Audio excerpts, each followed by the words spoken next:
These are my brutally honest truths about film distribution. Hi, I'm Jim. I've made 8 feature films, I've solo directed, co-directed, made anthologies, shorts, and I also host the Honest Filmmaker podcast, where I talk to industry professionals and indie filmmakers. All of the films I've made have been released, so these are the things I've learned along the way that might prove useful for you. So let's start off at the beginning. When you're making a film, you really need to look at the competition. If you don't, your film won't stand out and you won't get those streams, those views, or those purchases. The way to solve this is before you make your artwork, go onto Tubi, go onto Netflix, take a look at the homepage, take a look at your genre, see how your artwork and your title would fit in amongst those other movies. If it would stand out, then you've got a chance of getting people to click on your project. Most sales agents are out to get you. Well, this can sound a little paranoid, but the way you need to look at it is it's a negotiation. I can't tell you the amount of times I've looked at a contract or had my producer look at a contract and we've been horrified at some of the things that these sales agents are asking for. We've all heard the horror stories about marketing fees, sales fees, legal fees, percentages. But obviously in any negotiation, one side is always going to try to get as much out of the other as possible. And I imagine as an indie filmmaker, you won't have a legal team looking after you. The only advice for this is to read the small print, is to trust your gut. If you don't think the person is going to look after you, look after your film, do your research, chat to filmmakers that they work with and see if any of them have been paid before. Go into those conversations knowing what you want and what you're prepared to sacrifice to get it. Reviews really matter. They matter for a number of reasons, and the types of reviews you're looking for are reviews on the site the person's purchased or streamed the film, reviews on IMDb, and reviews from content creators within your genre. Those reviews are going to do 2 things. The first thing they're going to do is they're going to send people to your film to watch it. The other thing, unfortunately, if we're talking platforms like Amazon, those reviews are used to factor how much you get paid per hour streamed of your film. So if your reviews are down in the basement, you won't get paid as much as whether they're up top. Start engaging with relevant influencers and review sites very early in the process. Get on their radar so they know about your film when it's finished. This brings me on to the next one. Unfortunately, your film will get pirated. The day the movie comes out or shortly afterwards, it will appear on a pirate film website. What you can do is contact Google and they'll take that link out of the search results whenever you type in the name of your film. This will help because it will mean that most people search for it won't even see that link. However, all the people that use pirate websites will know where to go and know where to find it. Piracy, unfortunately, is part of the business. Your film will get pirated. It's also worth uploading your full film onto your YouTube channel. Keep it as unlisted. What that'll mean is you can use YouTube Studio to see if there's any content matches on your film, because some people might upload your entire film onto YouTube and make money from adverts. If there is a content match, you can fill in a form on YouTube and hopefully get their version of the film removed. Your film will get review bombed. As an indie filmmaker, you're competing with big budget Hollywood films. You're competing with everything else that's out there and that has a much higher value than your project. So when this film goes on pirate sites or when it gets released on streaming, people are going to be just as tough on you as they are on big budget releases. So unfortunately, you're going to get low reviews. You may even get a ton of ones from all these people on pirate sites, and they're going to push that score down on IMDb. They're going to push your star rating down on Amazon, and you need to get that as high as you can. What you need to do is get all of those ratings up, so you need to encourage your audience to review your film on all platforms. If someone enjoyed the film, get them to review it. Do be aware though that you shouldn't review your own film on platforms like Amazon, as this will affect your credibility and Amazon doesn't like it, so it might impact how much money you make. It's hard to find an audience. This is a tough part of filmmaking, finding that audience. I've had this experience myself where you finish a film, you love the movie and you think everyone's going to love it, and then you realise how huge the internet is, how many people there are out there, and you've got no idea of where to find them. And the first step you might think would be, oh, I'll go put some posts on Instagram, I'll put some posts on Facebook, I'll chuck some stuff on TikTok.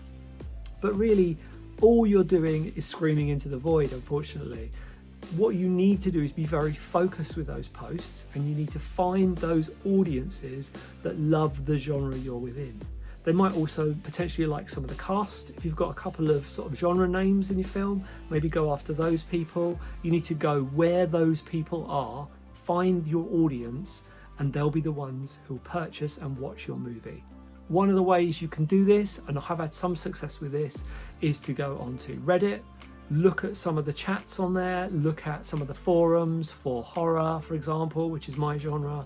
You have to be very careful with these, because if you spam them with comments about, oh, watch my movie, watch my movie, watch my movie, you'll probably get barred, kicked out. So be careful with that. You need to be an active member of that community so that when your film does come out, people know who you are and they want to watch it.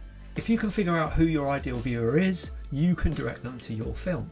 Talking about promotion, people will only see a tiny part of the promotion that you do. So if you put 10 posts up in a week, you'll be lucky if someone sees 2 of them on their wall speeding past. So never feel like you're posting too much, because you want to reach as many people as possible, and the only way is really to do a lot of posting. So prepare a release plan, figure out what days you get the most views and engagement, and prepare a lot of content ahead of the release of your film so you're not chasing your tail when it comes out. It's never been easier to release a film. Now that might sound like a positive, a brutally honest positive. However, the problem with that is it's never been easier for everybody else to release a film. So there are hundreds, thousands of filmmakers all releasing their films on all these different platforms. Some are going with sales agents, some are getting them out on a short DVD release, some are getting into cinemas, most are going on to Tubi, Amazon. So you're competing with all of that content, all of those films that are out there. Unfortunately, because it's easier to get onto those platforms, there's a lot more competition to get people to watch your movie. On the plus side, if you're releasing your film on platforms like FilmHub, you can be sure that every view on your film will lead to money in your bank account. Back to my original point about standing out. Artwork and title sell. Those are the 2 most important things at the moment. From talking to indie filmmakers, from talking to sales agents and distributors, that's the thing that gets people looking at your film. We've entered a world where essentially you're making feature-length YouTube videos because you're looking for somebody who's going to be interested in that thumbnail, interested in that title, intrigued by it enough to either pay or just press play and start streaming your movie. So spend time on set taking lots of photos. These will help you in creating compelling artwork that leads the viewer to choosing your film. No one cares more than you. This can be hard to come to terms with. You're not going to have a massive fan base unless maybe you've done some crowdfunding and you've built up a bit of a following, or if you've done the thought before making the film and you have actually got a bunch of subscribers, a bunch of people who are eager to see your work. But really, you're going to be the person who cares most about your film. So you're going to have to be the main person singing its praises and trying to get people to watch it. Never be embarrassed to talk about your film, what you love about it, and why people should watch it. Make sure you get your cast and crew involved in promoting the film so you can reach as many people as possible. Your friends and family probably won't watch your movie.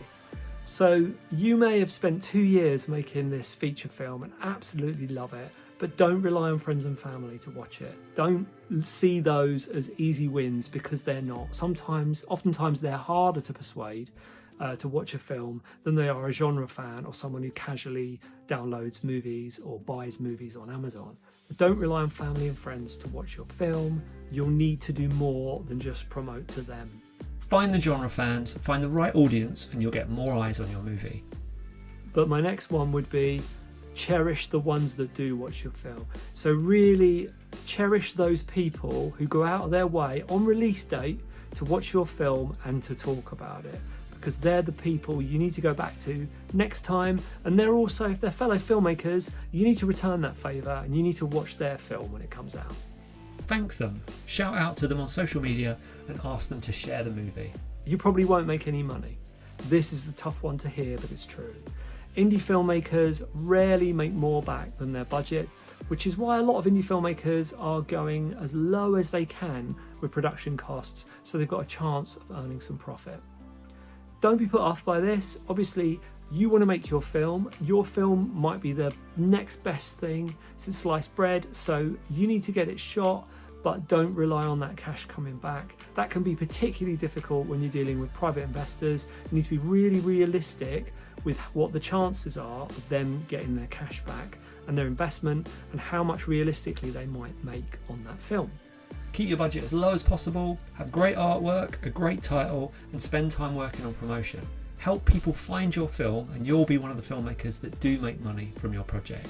You might have to pay for promotion. Now, I'm not just talking about getting maybe a PR person involved.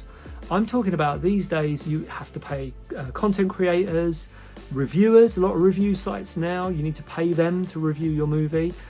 It's worth seeing if you can send it out first to all of the ones that don't charge, but on the bigger sites, you might pay for a review. You might then pay extra if you want that review on the homepage, or you might pay even more if you want that sort of as a special feature on the homepage. So really, you need to factor these costs in when you're making the film, because you are going to pay to get it promoted.